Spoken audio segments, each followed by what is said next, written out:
Deniz kenarında sessizlik, dalga sesleri huzur verir. Gözlerimi kapatırım, bu anda kaybolurum. Ağaçların altında dinlenmek, güneş batarken gökyüzü. Çocukların gülüşleri kalbimi ısıtır her gün. Ah, sahil kasabasında ruhum huzur bulur.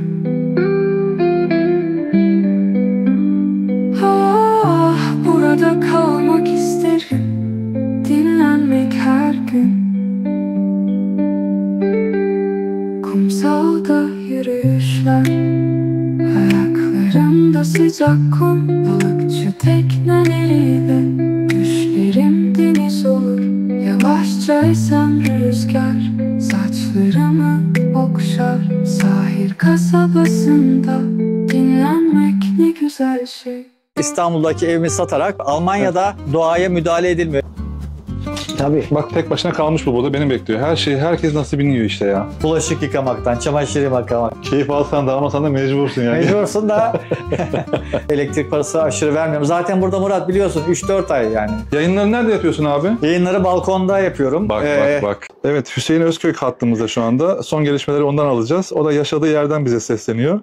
Evet. Hüseyin, bir dakika yapamadım abi. Ben seni kadar beceremedim abi. Tabii söz sende Hüseyin Bey. Teşekkür ederim sevgili Murat. Evet sayın seyirciler, şu anda Gökova Ataköy'den yayın yapıyoruz. Selamlar, sevgiler. Evet, Galatasaray'da transfer dönemi bayağı hızlandı. Kerem Aktürkoğlu Benfica'ya transfer oldu. Zaten Galatasaray'la bazı sorunlar yaşıyordu kulüp içinde. Takımdan ayrıldı. Şimdilik haberlerimiz bu kadar. Tekrar sana dönüyoruz Murat. Evet, teşekkür ederiz verdiğiniz bilgiler için. Gayet güzel yerde yaşıyorsunuz. Arkadan görüyoruz. Bu arada çok habere odaklanamadık Sayın Özkök. Evet, maalesef öyle oldu. Bu sefer böyle idare edecek artık seyirciler. Peki, teşekkür ediyoruz. Dedik. Abi vay be. Bizden iyi bir ikili olur mu? Evet, kesin. Türkiye'nin lider su arıtma markası Aura Sebilon Unique sunar. Merhabalar, nasılsınız? Yeni videomuza hoş geldiniz. Döndük yine yaşam hikayelerine, yani sizlere en lazım olanına. Muğla'nın Ula ilçesinin Çıtlık mahallesindeyiz. Aslına bakarsanız arkamda geçen o ana hattı görüyorsunuz, ana yolu. Ataköy ile Çıtlık arasında bir yerdeyiz. Güzel bir yerdeyiz. Şimdi hatırlar mısınız, bu pandemi falan olmadan önce ve bu yaşam değiştirme hikayelerinin çok az ve seyrek olduğu zamanlarda, o zaman bir insan yaşam değiştirince bize böyle nasıl oldu ya, nasıl olabilir ya, böyle bir şey olabilir mi ya, böyle bir şey mi var ya falan diye algıladığımız zamanlar vardı ya. O zaman televizyonlarda işte bahçesi olanlar daha çok, hani o ağacı nasıl dikmiş, o çiçeği nasıl büyütüyor, nasıl kendine göre başına buyruk bir yaşam var diye böyle programlar oluyordu. Şimdi bu çekimimizde biraz sonra tanıştıracağım ve yeri de göstereceğim. Öyle bir şey hissettim. Şimdi de böyle bir yerdeyiz. Bizi Hüseyin abi böyle Euro 2024 tişörtüyle karşıladı. Biraz sonra belki de şu anda gördüğünüz, tanıdınız. İyi bakın. Belki de tanıdınız, bilmiyorum. Merhaba. Ama tanıtacak kendini. Evet, ne yapıyorsun abi burada? Ne güzel yerde yaşıyorsun ya. Merhaba, hoş geldiniz öncelikle Ataköy'e. Murat, hem sen hoş geldin hem de bizi izleyenler hoş gelmişler. Valla ben buraya Murat 10 sene önce yerleştim.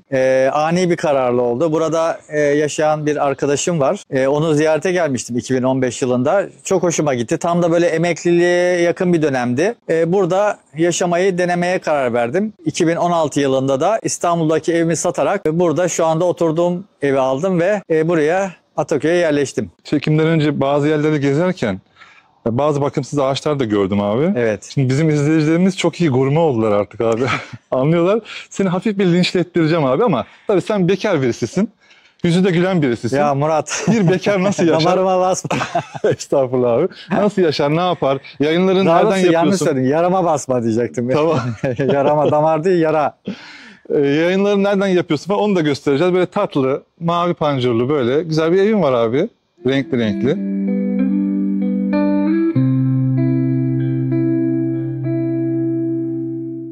Murat, tek başıma yaşıyorum bir kere, onu söyleyeyim, uzun zamandan beri. Dolayısıyla tek başına yaşayınca birçok şeyi kendin yapmak zorundasın. Alışveriş, çamaşır, bulaşık, köpek var, çıtlığım var benim İsmi ne oğlum. abi? Çıtlık. Aa, Burada komşu köyümüzün ismini koydum ona. ismini Çok de Çıtlık yakıştığını koydu. düşünüyorum. Seni Çıtlık seni. Onun bakımı, onunla ilgilenmek, onun yanında işte A-Spor'da haftada 3-4 gün yayın yapıyorum. Onun hazırlıkları, ajanspor.com internet sitesinde yazı yazıyorum. Fotomaç var. Radyo Spor'a yorumculuk yapıyorum. Oo. Yani dolayısıyla işler de yoğun. Hepsi bir araya geldiği zaman tabii ki bazı şeylere zaman ayırmak zor oluyor. Çok uzun bir savunma yaptırdım. Kusura bakma, özür dilerim. Yok. Ver elini abi, barışalım abi. Tamam. Yani gerçek bu. Olabilir. Hiç sorun Biraz yok abi. bakımsız kalabiliyor çiçeklerim Abi, maalesef. Bir insan bir insana bilerek zarar vermesin. Doğaya bilerek zarar vermesin. Yeter. Hiçbir problem yok. Ya ben sana Murat, aklıma gelen bir şey hemen Buyurun. parantez içine söyleyebilir miyim? Almanya'daydım ben Avrupa Şampiyonası'nda. 5 hafta boyunca orada da karavanla Tunç Kayıcı meslek büyüğümüz var, Evet. dostumuz. Onunla beraber Avrupa Şampiyonası'nı takip ettik. Almanya'da şöyle bir şey özellikle dikkatimi çekti. Bizde biliyorsun belediyeler her tarafı yeşillendirdiler ve ona hep bakımlarına büyük para harcarlar. Almanya'da hiçbir şekilde doğaya müdahale edilmiyor. Yani şehirlerdeki bütün yeşil alanlar kendi halinde bırakılıyor. Evet. Onlar yeşeriyor, sararıyor, yeşeriyor, sararıyor. Ne sulama Bir yapılıyor, müdahale ne yok yani. müdahale yok. O çok dikkatimi çekti. Evet, yurt dışında özellikle Almanya'da çok fazla gurbetçi izleyicimiz var. Onlar da fikirlerini, yorumlarını paylaşırsa bu videonun Evet, altında bu videoda ben seviniriz. bu saptamamı eğer doğru buluyorlarsa, yani doğruysa bu açıklaması saptamam, nedir? açıklaması nedir tam olarak, sevinirim ben de. Şimdi buradan şeye giriyorum. Biraz sonra balkona da çıkacağız. Manzara çok güzeldir ama buradan da çok güzel mesela. Yani önün kapanmaz gibi. İşte orada Evet. bir yarış bir şey olduğu zaman gündem orada çünkü. Yoldan geçen her şeyi görüyorsun. Evet, Köyün içine gireni Cumhurbaşkanlığı bile bisiklet görüyorsun. turu buradan geçtiğinde ben balkondan en azından bu Gökova'ya iniş sahnelerini görebiliyorum. Hem televizyon arkamda, ben de canlı Harika. olarak. Şu karşıdan bir araba geliyor ya, orası köyün girişi arkadaşlar. Ben oradan gelirken dedi ki Murat, hiç konum atmaya gerek yok. Mavi panjurlu bir ev görüyor musun? Ben dedim evet görüyorum. İşte orası dedi. O yolu takip et gel dedi. Yani burada tarifler bu şekilde oluyor. Abi komşuların da var. Çok bağırmayalım da böyle nar ağaçları Evet. olan. Ondan sonra hünnap gördüm. Ben çok severim. Çok faydalı bu hünnap. Arada alıyor musun abi böyle geçerken burada? Vallahi çok iyi komşularım var, sağ olsunlar. Hem burada bizim oturduğumuz burası bir site aslında. 6 daireli bir site. Hem sitedeki komşularım var. Hem de sağımda solumda komşular var. Tabii ki onlar da sağ olsunlar her zaman bize meyve, yumurta, sebze veriyorlar. Burada hakikaten ben kendim yetiştirmesem bile Çok güzel bir tek şey de bu yaşadığım abi. için bana hep yağdırıyorlar adeta. Abi o kadar çok aile geziyorum ki, hikaye geziyorum, yaşamların içine giriyorum. En önemli şey gerçekten en başa, tabii ki ekonomi ayrı konu ama bu durum. Ne kadar yeşillikler içinde, mavilikler içinde, manzaranın içinde falan otur. Dünyanın en iyi yeri olsun orası. Seni anlayabilen arkadaşların, komşuların olmadıktan sonra hiçbir anlamı yok Tabii ya. ki. Yani orayı güzel kılan o durum bence. Kesinlikle. Bu çok önemli bir şey yani.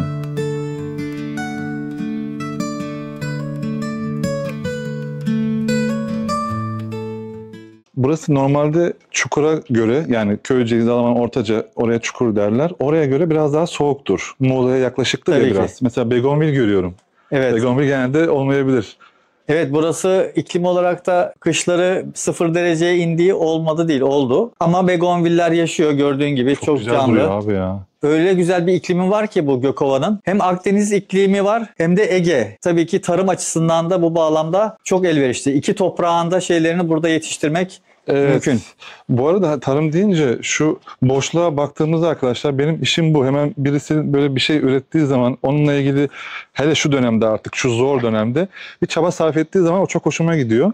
Şurada bir beyefendi az önce geldi, şu karşıda oturan. Herhalde onunla da güzel bir içerik çekeceğiz diye düşünüyorum. O da güzel bir şeyler üretiyor orada. Şu karşıda görüyor musunuz? Daha önce birkaç videomda da söylemiştim arkadaşlar. Muğla bacası ne demek? Neden bu kadar ünlü veya duyuyorsunuz, karşınıza çıkıyor? 28 tane oluklu kiremitten yapılıyor. Yani özelliği o. Yani yağmuru ve rüzgarı kesecek tarzda yapılıyor. Yani buranın işte ikliminden dolayı burayı biliyorlar. Ona göre hareket ediyorlar. Yağıştan korunması amacıyla da bakın üst tarafta bir tane haznesi var. Oraya tam olarak ne diyorlar ismini bilmiyorum ama ona da kapatıyorlar. Böyle bir şey çıkıyor ortaya. Bu Muğla bacaları böyle. Neden böyle yapılıyor sence? Tütmesin diye. Hiç tütmez. Tütmez değil mi hiç? Yani bir şey olsa O da bir genellik bilir misin? Rüzgar, fırtına olsa hiç tütmez. hiç tüttüğünü görmedin sen bu zamana kadar. Burada bak Muğla'da hiç zehirli duydun mu hiç duymadık. Yani dört tarafı da açık, dikkat ediyorsanız. Tıkanmayı ve tütmeyi engelliyor yani bu durum. Yani Muğla bacasının özelliği bu. Murat, şu karşı tarafta gördüğüm beyaz dam var ya. Hangisi abi? Şurası. Şu karşıda hemen gözüküyor. Burası değil mi? Şu evin arkası. Tamam. Evet, orası yeni açılan bir süt üretim tesisi. Benim şuradaki oturan komşuların oğluyla gelini orayı kurdular. Hı hı. Müthiş bir tesis. Bu yılın başlarından itibaren böyle süt üretimine başladılar. Daha önce de sütçülük yapıyorlardı ama başka bir yerdeydi yerleri. Burada tabii süt açısından da çok Evet, rahatız. rahatsız. Süt ürünleri falan da satıyorlar değil mi? İşte peynir. Onlar süt üretiyorlar, Sadece süt sadece veriyorlar. Ha. Tabii ki isteyen alıp yoğurt yapıyor. Artık ne yapıyorlarsa Marmaris'e çok süt götürüyorlar. En zorlandığın tek başınayken böyle bir yerde ulaşımı çok zor demeyeyim de, ulaşım zor değil de şehirde yaşayan insanların hayatlarına göre biraz daha bazı noktalarda zor olabilir bazı şeyler. Bir şeylere ulaşamama noktasında yaşadığın böyle sorunlar, bir şeyler var mı? Ben aslında problemlere değil çözümlere odaklı bir insanım. Bir laf vardır yani asla problem yoktur, daima çözümler vardır diye. Bir çözümsüzlük hissetmedim burada. Kendi adıma tabii konuşuyorum. Hani buraya gelip burada yapamayanlar, işte insanların azlığından kışın yapamayanlar olabiliyor buralarda, bu çevrede. Yani yaklaşımın güzel abi. Aslına bakarsan hani bu tarz soruların altında da hani kimler neyin yapamayacağını görsün. Nerelerde Evet, yaşayıp ki. yaşayamayacağını görsün. Burada mesela Anlamında. ulaşım için mutlaka bir araba lazım. Kesinlikle. Kesinlikle. Çünkü işte buradan yola ineceksin, oradan geçen toplu taşıma araçlarına bineceksin. Kışın yağmuru var filan, rüzgarı İyi kötü var. bir araba lazım. İyi kötü bir araba kesinlikle. Köylerde yaşıyorsanız lazım. Mesela Akyaka'da yaşıyorsanız gene biraz daha kolay. Çünkü Akya'da bir otobüs durağı var. Muğla'ya seferler var. Muğla'ya gidebiliyorsunuz. Peki. Evin içine doğru gidelim. Bakalım Tabii hem ki. bir bekar bir erkek nasıl yaşıyor? Buyurun abi. Böyle mavi mavi yapmışsın evini. Tabii böyle çekime gelirler Orta abi. kattan gidiyoruz. Orta Evet. kattan gidiyoruz. Bir aşağı kat var.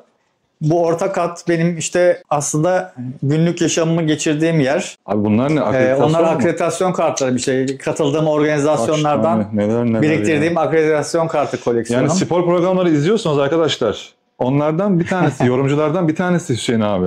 Yayınları nerede yapıyorsun abi? Yayınları balkonda yapıyorum. Bak bak. Kamera bu şekilde duruyor. Ben de buraya geçiyorum böyle Murat. Yayınları burada Aynen yapıyorsun, şu anda değil mi? olduğu gibi burada oturuyorum tabii böyle. Şimdi tabure yok altımda ama oturuyorum ve Vay, arkamdaki manzarayla yayın yapıyorum. Bazen havaalanlarında filan veya da herhangi bir yerde beni görenler diyor, Hüseyin Bey nereden yapıyorsunuz o yayını diyor. Ne kadar güzel bir Nasıl bir manzara yer, o değil mi? filan diyor. Böyle karşıma sıklıkla çıkmıyor değil. Güzel. Bak begonviller de buradan böyle gözüküyor arkadaşlar. Bunlar benim kendi bahçemden buraya uzayan begonviller. Bir tanesi hatta balkonun içine girdi. Kesmeye kıyamıyorum. Çıkmıyor da. Aa, evet, boyu uzadığı için buradan Evet. geriden doğrulursa Onu, evet. kırılır burası. Evet, kırılır. Şimdilik öyle dursun diyorum artık. Fazla bir zararı yok şu anda. Onlar komşularım mı? Yan komşularım var. Aha. Ferhat öğretmen. Ilgın var. Muğla Büyükşehir Belediyesi Orkestrası'nda trompet güzel çalan abi bir Instagram fenomeni. Hakikaten Türkçe öğretmenimiz diye bir Instagram hesabı var. Tavsiye ederim. İnanılmaz güzel bilgilendirici paylaşımlar yapar kendisi. Abi sen televizyoncu olduğun belli, hemen böyle reklamlar Vallahi içine öyle giriyorsun ya. gerçekten. Çok Üst güzel. katta ki komşularımız İzmirli. Onlar birisi yat işiyle uğraşıyor, birisi İzmir'de kendi işiyle uğraşıyor. Bu şekilde bir hep beraber hayat sürdürüyoruz burada. Evet. Şöyle bir mutfağa doğru girelim bakalım abi. Bir bekar erkeğe ne sorulur? Benim Şimdi- en gıcık sorularımdan bir tanesi. Yemeği nasıl yapıyorsun? Ne yapıyorsun? Alışkanlığın nasıl? Tertipliyimdir. Bak onu söyleyeyim. Evet. Hakikaten düzenli erkeğimdir. Ev erkeği.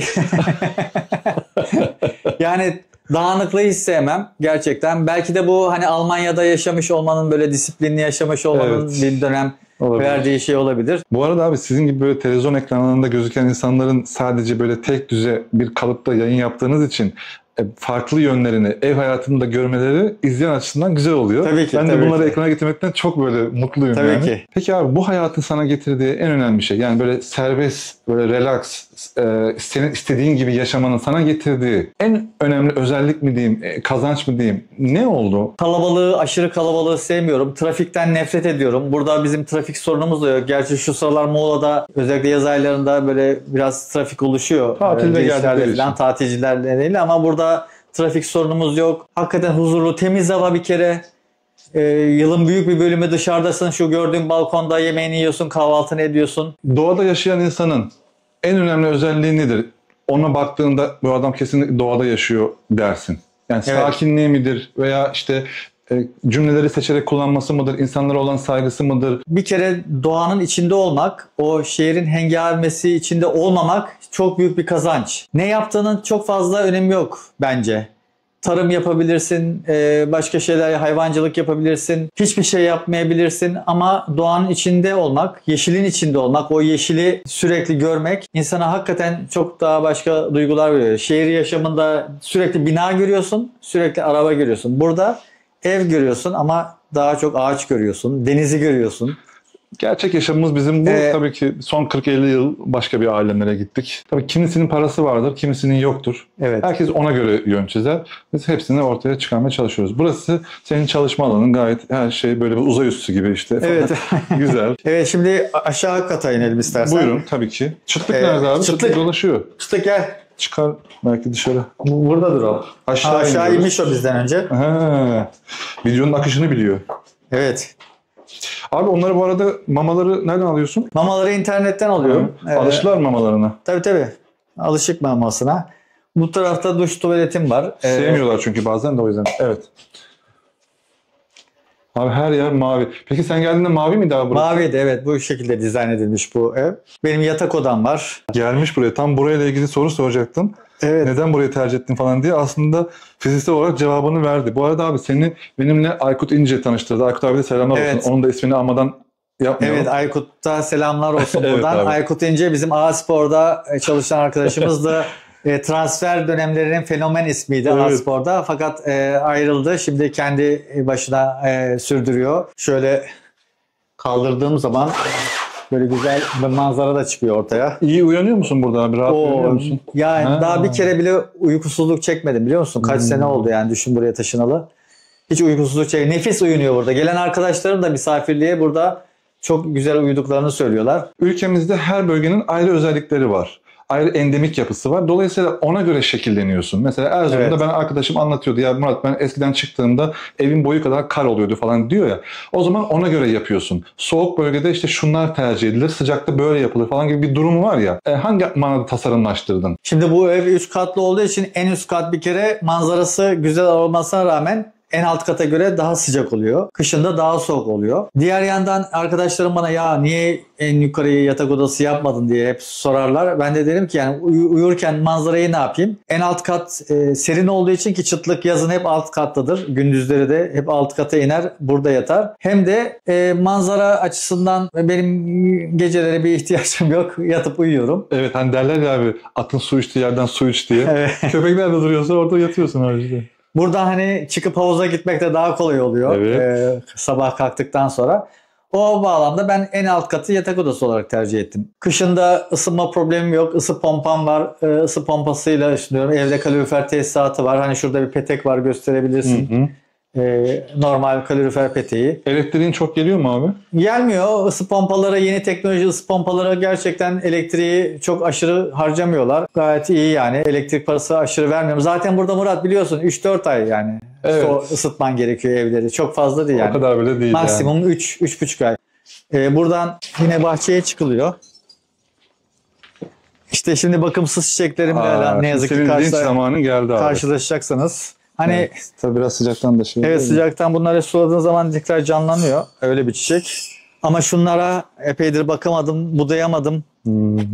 Yaprakları kurudu ama bir arkadaştan rica ettim, gelecek testeresiyle, elektrikli veya işte motorlu.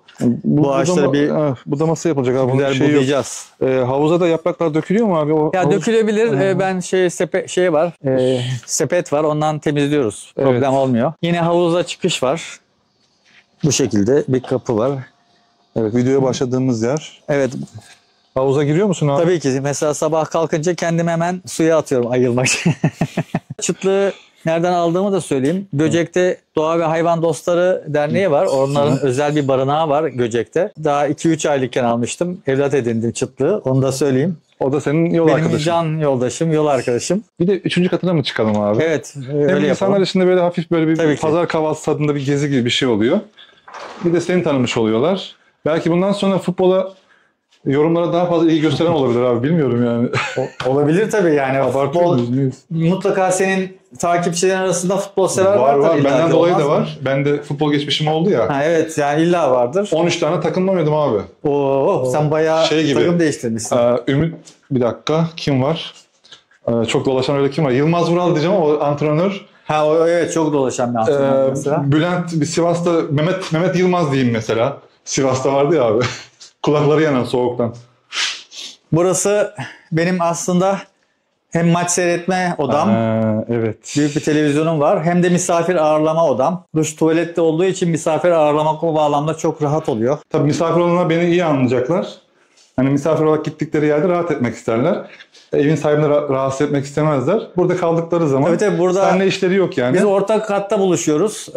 Benle hiçbir işleri yok. İhtiyaçları olduğu zaman aşağı iniyorlar. Burada televizyon var, yatak var, her şey. Manzara var. Buradan manzara çok güzel Murat. Buradan bir kat daha yükseldik. çekim yap istersen. Rakım arttı değil mi abi? Rakım yükseldi. Rakım 5 Evet. metre Muğla'ya daha arttı. yaklaştık. Evet. Abi peki bir şey söyleyeceğim. Burası bir şahsa mı ait şurası? Evet, bu yan arazi bir şahsa ait 3 dönümlük bir arazi bu. Buraya bir yer yapılırsa senin... 2,5 sene önce falan satıldı burası ama henüz daha yeni sahibi bir şey yapmadı. Belki de tekrar satacak. Senin önün kapanmasın abi. Benim önüm kapanmaz diye düşünüyorum. Çünkü buranın inşaat alanı 250 metrekare. Yapan da herhalde manzara açısından yukarıya bir yere yapar. Tamam, buradan da o evini. zaman mesaj gönderelim sevgili sahibine, sayın sahibi, bu boş arazinin sayın sahibi. Lütfen Hüseyin abinin önünü kapatmayın. Lütfen, olur mu? Peki, tamam dedi abi. Bir de burada geceleri domuz görebiliyorsun. Sık Geliyor değil mi geliyor, abi? Geliyor. Geçen gün haşır huşur sesler duydum. Bir feneri bir tuttum, 3 tane domuz var. Sana bakıyorlar falan.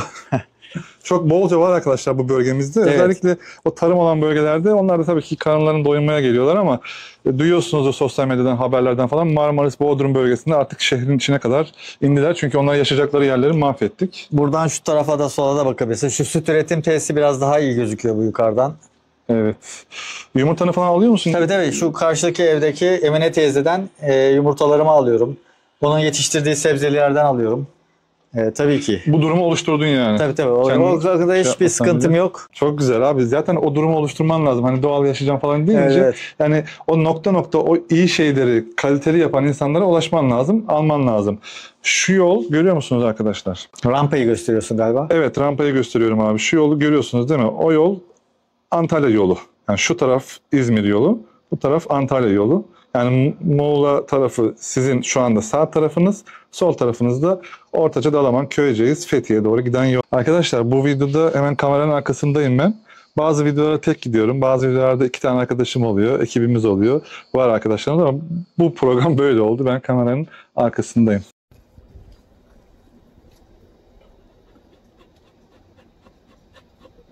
Böyle arkadaşın kankan değil mi abi senin bu burada? Bu benim güzel oğlum, güzel.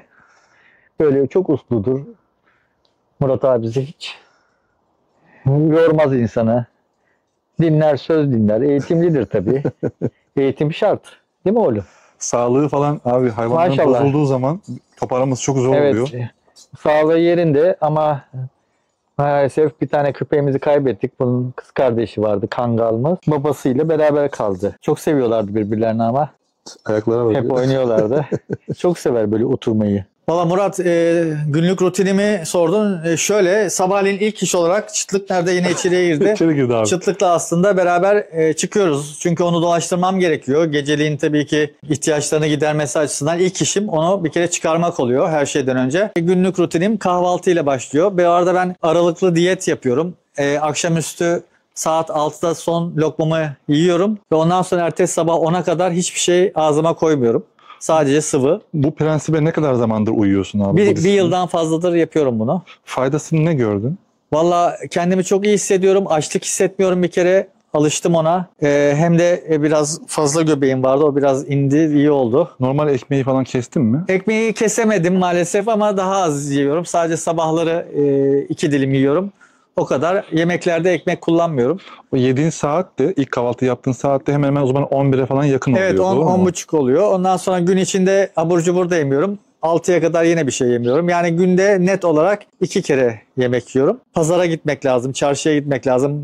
Perşembe günleri Muğla'da büyük bir pazar var, sen de bilirsin. Evet, evet. O pazara mutlaka perşembe günleri gidiyorum. Bütün ihtiyaçlarımı o güne denk getiriyorum. Arkadaşlar şehirde yaşamanın kolaylıkları, avantajları, dezavantajlarıyla, şekli ve kodlarıyla buralarda, bu bölgelerde yaşamanın şekli ve kodları arasında dağlar kadar fark var. Mesela bir tanesine az önce örnek verdi. Şehirde siz öyle yapmazsınız. Kapıdan aşağı indiğinizde burada, şurada banka, şurada market, şurada kuru temizlemeci, şurada başka bir şey, şurada başka bir şey, tatlıcı, baklavacı, okul, Evet. her şey vardır. Mesela bir tanesi bu. Kesinlikle. Evet. Abi gözüm hep şeye çarpıyor. Şu hünnap var ya arkada. Çok faydalı bir şey bu ya. Bir tane Bursa'da, özür dilerim, Yolova'da bir video çekmiştim. Orada bahçesine ne ekeyim diye düşündüğü sırada eşi kocaman bir koa hastası. Bahçesine de bir yerden haber geliyor. Hünnap ekmeleri söyleniyor. O da hünnapı ekiyor. Hünnapları büyümeye başlıyor. Ondan sonra evden çıkıyor. Giderken hep sürekli koparıyor, yiyor abi. 2 sene sonra adamın hastalığı kalmıyor abi. O Demek hikayeye ki bak abi ya.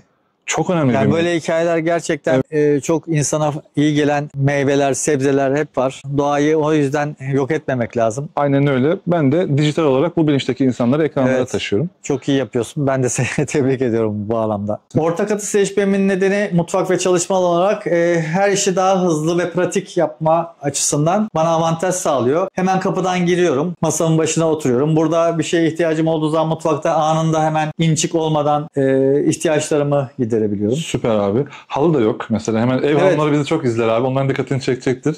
Bekar bir adam halı kullanmaz mı? Çok tozlu bir ortamda yaşıyoruz biz burada. Köy ortamının öyle bir özelliği de var. Misafirde ikinci bir sorgular. Ya ayakkabıyla mı giriyoruz ya da Yok, falan diye. öyle Ondan de bir sonra sorunum yok. rahatça giriyor yani. Rahatça girilebiliyor. Temizlemesi kolay oluyor. En iyi yaptığın yemek ne abi? En severek yaptığın yemek. Etli kuru fasulye, etli nohut iyi yaparım. Pilav çok iyi yaparım. Ve bu arada ben turizm otelcilik okulu mezunuyum. Onu da söylemem lazım aşçılık yani. bölümü de var. Aşçılıkta biraz var. Hatta mutfakta çalışmışlığım da vardır staj döneminde. Dolayısıyla yemek yapmak benim için çok bir sorun olmuyor. Ve keyifli değil mi? Ve keyifli. Zevk alıyorum yemek yapmaktan. Bulaşık yıkamaktan, çamaşır yıkamaktan. Çamaşır az topla. Abi zaten bir şey söyleyeyim mi? Keyif alsan da almasan da mecbursun yani. Mecbursun da. Sevgili bekar hanımlar ve sevgili bekar erkekler, bakın bu da sizin için bir örnek olabilir. Yani tek başınıza yaşadığınızda, yeni gördüğünüz bir örnek olmayabilir ama tek başınıza yaşadığınızda karşınıza çıkacak problemler veya işte artıları, eksileri diyebiliriz yani. Bu arada leylandileri sen mi diktin geldiğinde? Evet, Onlar bayağı bir büyüyor biliyorsun değil mi? Evet, bunlar bayağı da büyümüştü. Geçenlerde budattırdım ben bunları. Benim önümü kapatmaya başlamışlar. Kapatırlar. Tam onu diyecektim evet. O yüzden biraz budattırdım. Bakalım şimdi ne kadar tekrar büyüyecek. Bu leylandiler duvar çiti olarak da kullanılıyor. Bu şekilde de bakın görüntü böyle bir şey çıkıyor ortaya. Taneyle alınıyor. Şu anda bilmiyorum yani şu boydaki hemen hemen 2 metre, 2,5 metre var o herhalde gördüğüm kadarıyla. Evet, onu budattırmadım özellikle. Yaşadığınız yerin etrafını örtmek istiyorsanız bu şekilde de yapabilirsiniz ama bilemiyorum. Çok tercih etmeyenler, sevmeyenler de var. Abi bunu demin kolum çarptı şöyle çıkıyor bak. Böyle oynadım dedim bu ne ya bu çıkıyor mu falan diye. Sen bunu böyle mi kullanıyorsun abi? Evet, ben akşam işte güneş gittikten hava kararmaya başladıktan sonra bunlar kendiliğinden yanıyorlar. Güneş enerjili. Böyle meşale gibi. Öyle ne bileyim aklıma geldi. Böyle 4 tane koydum oraya. Aslında dörtlüydü maalesef. 5'li olsa mesela 5.'yi de koyacaktı. Bu tarafa o şey olmadı. Yan komşun da şu boruyu abi alt tarafı oraya o boyamış. Kömür kaloriferi koydu. Evet, boyadı alt tarafı. Kendini görebildiği alanı boyamış yani. Ben demiş ki bakıyorsam da madem öyle boş beyaz bir yere bakmayayım güzel bir yere bakayım demiş. Ya şu enerjili insanların var ya çözümleri beni böyle kendinden geçiriyor yani. Yan komşum Ferhat öğretmen, Ferhat Taştekin. Bazen geçmiş tarih diye bazıları gülüyor bana. Şimdi Murat abi gene sorar diyor. Bazıları da ne gerek var falan diyor. Bazıları istiyor. 8 sene önce dedin ya buraya aldığında kaç almıştın abi? 300.000. 300.000 TL. Evet. Vay be nereden geldiğimiz noktayı çok iyi anlatan bir rakam. Şimdi birilerinin maaşı o. Evet, maalesef. Çıtlığı böyle köyde gezdiriyorsun abi. Evet, buralarda da gezecek yer çok. Köylüyle aran nasıl? Bazen de çok iyi. Tanıyorlar seni. Tabii herkes tanıyor. Mesela bir doktora ne doktor olduğu önemli olmadan hani ya şuram ağrıyor buram ağrıyor falan derler ya mahallesindeki doktora. Ya bir bakıver bana falan derler. Doktor civarım vardı Kemal Sunal'ın. Aynı onun gibi. Mesela sana da televizyoncusun. Böyle bir kimliğin var. Var mı ilginç yaşadığın bir şey? Yok Şunu da yani. söyleyiver ya, bizim sesimizi duyuruver falan. Yok hani benim spor televizyoncusu olduğumu bildikleri için öyle isteklerle gelen olmuyor. Muğla Spor'dan bahsettim 2 yayınımda. Muğla Taraftarlar Derneği sağ olsunlar beni ağırladılar, teşekkür ettiler. Çok güzel. Çok güzel oldu gerçekten. Şimdi onlarla da çok güzel dostluklarımız var. Abi ne güzel olur biz Muğla Spor'u bir Süper Lig'de görsek. Evet ya. Neyse Bodrum var şu anda. Evet, Bodrum'umuz var. Nereye geldik abi? Senin telefonun niye cevap vermiyor? Ziyarete geldik sizi. Gel. Telefon oradaymış. Gel dışarı. Hoş bulduk. Dışarıya Seni gel, nasılsın? dışarıya. İyi misin? İyi. Otur. Ben hemen böyle bir ev görünce hemen dayanamıyorum, çekiyorum. Ne yapıyorsunuz? İyi misiniz? İyi. İyi çok şükür. Bak biberleri Emine falan teyze, Hüseyin abi adaşım. korutmaya koymuşlar. Murat, bu benim Emine teyzem, komşum. Buraya geldiğimizde tanıştık ama sağ olsunlar beni oğulları gibi görüyorlar. Sürekli besliyorlar beni. Nasıl besliyorlar? Yumurta, sebze, meyve yemeyi ben pek yemem ama sebze. Muğla tarlası. Muğla tarhanası benim en sevdiğim çorbalardan biridir. Ne zaman pişirse istisnasız hemen çağırır. Şey yaparız. Saç böreği. Yani gözleme demek Ev istiyor. ekmeği de yaparız. Torun tamalak var mı? Var. Oraya gelirler. Şurada kahvaltı yaparsınız. Yaparlar. Yaparlar. Kurban bayramlarında, şeker bayramlarında çok güzel burada ortamlar olur. Yemek yeriz hep beraber. Değil mi? Olur. Çok İnsanların güzel. aradığı ortam, sevdiği ortamlar, Her şey. Evet, doğal evet. ortamlar işte. Şükür. Böyle yaşıyoruz yani. Yaş 78. Sağlık sorunuz var mı? Yok hiç yok. Çok şükür.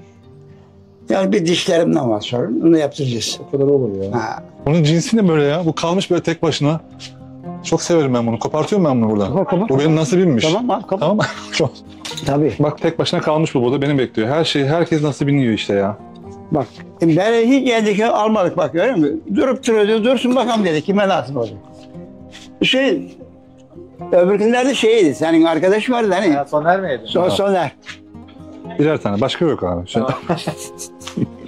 Bilmez ki o. Ama çok güzel, çok tatlı ya. Çok güzel ya. Sen nerede oturuyorsun? Ortaca. Oluşum oralı mı? Bileyim mi orayı ha? Bilmem biz ya. Bir otur diye biliriz. Oluşum. Oluşum nereli? Ay, bak ben Diş yok ya. oluşum nere? Ha, Nerelisin yani? Aslan ne? ha tamam. Komşu sen koşma. O neydi o kelime hani asıl nerelisin demek istiyorsun Ha, değil mi? ha. Oluşum nereli diyor. Oluşun nereli? Ha. Bak orada öyle bir şey. Bu kelime yok sizde. Yani tam anlayamadım o arada. Çankırılıyım normalde. Tamam. Nerelisin diyeceksin. Eşim de Ardahanlı. Ha. Dört çocuk. 2. 4 gibi mi gözüküyor? Hayır. Öyle bir canım Allah. Elleri bir yıkasan. Olsun boş ver ya. Böyle siliyorum. Ne olacak ki bir şey olmaz. Kendi kendine sen ona atmıyorsun ilaç ilaç herhalde. Hadi yok ilaç. Onu ne atacağım biliyorum tahmin ediyorum ya. Çok ilaç verin. Ya o toz olur Ha, yani. böyle. Olsa toz olur yani. Çok önemli değil ya. Toz olur. Hüseyin amca buranın ismi çıtlık ya. Yani burada çılık ağacı çoktur yani. Meyve mi veriyor çıtlık ağacı? Yok hiçbir şey vermez. Süs ağacı gibi bir şey. Süs ağacı, çıtlık ağacı. O yüzden çok bol olduğu için burası çıtlık olmuş Ha, öyle ismi. olmuş yani. Çıtlık ağacını acaba gösterebilir miyim dedim ama Hüseyin abi de baktı göremedi. Dedim acaba şu menengiçe mi diyorlar çıtlık falan diye. Hani belki başka yerlerde başka dillendiriliyor ya bazı şeyler. Çıtlık ağacı meyve veriyorum dedim. Yok dedi. Süs yani süs gibi öyle kendi kendine yetişen ağaç gibi bir şey dedi ama şu zaten meşe ağacı. Acaba dedim görebilir miyim ama düşünsene de ismi çıtlık verilen yerde çıtlık ağacı yok kalmamış yani. Ne var oğlum ne var? Abi insanların anladığı dilde bir can sıkıntın oluyor mu burada? Yok olmuyor. Ben de öyle bir sorayım dedim. Benim cevabım benim için Yani, hazır da sen anladım. ne diyorsun? Yani şöyle burada çok fazla rutinim var benim tabii ki. Bazen hani böyle onlar böyle sıkıcı geldiği anlar olabiliyor. Sonra bir seyahate gidiyorsun tekrar hani araya bir şey giriyor yenilenip geri geliyorsun. Ama onun aynısı zaten şehirde yaşayan insanların hayatında da var doğru mu? Tabii ki. Şu arkandaki meyvenin ismini biliyor musun abi? Valla ben ona kaktüs meyvesi diyorum ama bir ismi var galiba. Mısır inciri, işte Frank inciri derler. Bir de en komiği de kaynana dil derler abi dikenli olduğu için. Ha, burası garajın. 6 arabalık bir otoparkımız var işte. Ortak alan burası. Motorum bu daha çok yazın kullanıyorum tabii ki motoru. Yakın yerlere mutlaka motorla gidiyorum. Araban hangisi? Arabam şu gri olan. Bu. İyi abi. Arabanın da lazım olduğu bir bölge. Tabii kışın arabayla daha çok Motorun da. tabii ki. Evet. Şurada bir de kapari gördüm ya. Hep gözüm çarpıyor. Bak şu tam karşıdaki abi. Turşusu Ha, çok evet, iyi oluyor. evet. Şu an daha net görüyorlar. Turşusu çok iyi oluyor şunun. Çok faydalı ama çok yiyince uçurur. Doğayı çok seviyorum ve çevreye çok özen gösteriyorum ama bir de bu çevrede bir çöp olayı diye bir evet, gerçek var. evet. İnsanlar ne yazık ki işte çevreye düşünmeden atabiliyorlar bazı şeyleri. İşte ellerine geçen şişeydi, izmaritti, kağıttı. O kadar beni rahatsız ediyor ki özellikle bu ortamda, bu yeşil ortamda, doğal ortamda bende hastalık gibi bir şey oldu. Ben de mutlaka o gördüğüm çöpü toplarım. Evet. Alır çöp kutusuna atarım. Evet ya, bu bizim yaramız abi. Evet. Ya ne desek boş. Sabahlara kadar konuşuruz ama böyle abi yerel yönetimler bunu kafaya takacak. Böyle her yere buna para harcayacak. Böyle kamerayı takacak, tamam mı? Şu an belki masalsı düşünüyorum ama bunları böyle tek tek yakalayacaklar. Evet, evet. Ondan sonra herkese böyle rezil edecekler böyle. Böyle bir organizasyon yapılacak. Öyle hayaller ben de kuruyorum ama Çok mu böyle şeyim yani? ütopik biraz Ne şu bileyim anda. ya, bilmiyorum ki. Bitmez abi bu durum ya. Bazı insanlar bazı şeyleri yaşar. Bazı insanlar da o durumları yaşamak için yıllarını verir. İşte benim videolarım ve benim isteğim, dinamiğim tam da burada devreye giriyor ve girsin istiyorum. İnsanların yaşadıklarıyla başka insanlara rol model olsun istiyorum. İyilikleriyle veya kötülükleriyle. Her şey bir tecrübedir. Her şeyi şu gözler görmesi gerekiyor. Ben de sizin o dijital gözünüz olmak istiyorum ve bundan sonra da öyle gidecek. Bu yaşam hikayeleri iyisiyle kötüsüyle, aşağısı, yukarısı, siyahı, beyazı, Fenerbahçe'si, Galatasaray'ı, yukarısı, her şey, yani her çeşit zıttıyla beraber sizin karşınıza çıkıyor. Ben de bunu çok seviyorum. Bir yayınımızın daha sonuna geldik. Bundan sonraki videoda nerede olacağımı inanın ben de bilmiyorum. Görüşmek üzere, kendinize iyi bakın. Hakikaten dediğin çok doğru. Sırf buraya gelip böyle tek başına dımdızlak yaşamak da iş değil. Kimseye faydasız. Bazen abi faydan fiziksel olmayabilir ki. Bazen fikren de faydan olabilir insanlara. Tabii ki, kesinlikle. Yani dokunursun insanlara falan. Bunun vermiş olduğu Ben haz. şu anda buradaki ortamımdan bu bağlamda çok memnunum. Hem komşularım hem de oluşturduğum arkadaş çevresinden çok memnunum. Sahil kasabasında ruhum huzur bulur.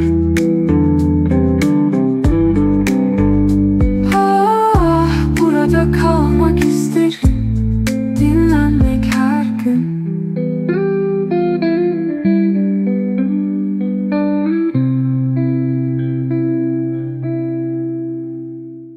Türkiye'nin lider su arıtma markası Aura Sebilon Unique sundu.